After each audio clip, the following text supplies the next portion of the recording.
Il faisait beau, il faisait chaud ce dimanche au Font Saint-Martin. Pour la traditionnelle kermesse du 1er mai, le soleil était au rendez-vous.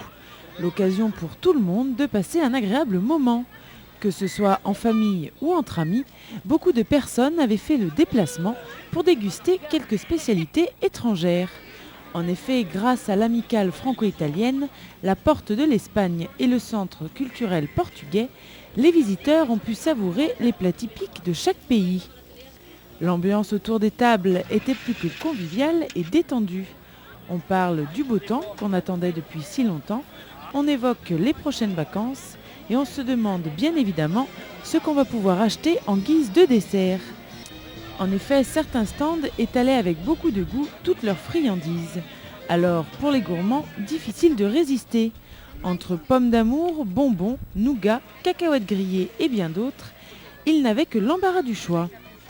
Mais après toutes ces dégustations, rien de tel qu'un peu de sport. Grâce au jeu du Font Saint-Martin, les enfants ont pu s'en donner à cœur joie. La balançoire, le toboggan restent des activités très appréciées par les jeunes. Mais pour les plus curieux, partir à la découverte de différentes animations leur paraissait plus intéressant.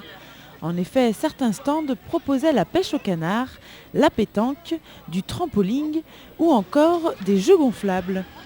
De nombreuses associations étaient également présentes, telles que la JSO, la Compagnie d'Arc ou encore la LPO, pour vous proposer des jeux ou tout simplement pour vous renseigner et vous informer. Au programme de cet après-midi, vous retrouviez le tournoi de foot organisé par l'ULR, de la sculpture sur ballon réalisée par Diabolo.com, une représentation de danse du club portugais et enfin un concert de métal avec le groupe Darkside. Notons également la présence inconditionnelle de l'orchestre The Dancing qui encore une fois fait danser et virevolter les jupes des dames.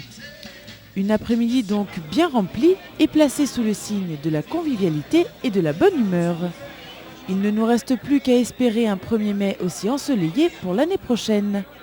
Et pour les personnes qui n'ont pas eu la chance d'assister à cet après-midi, je vous propose de visualiser quelques extraits.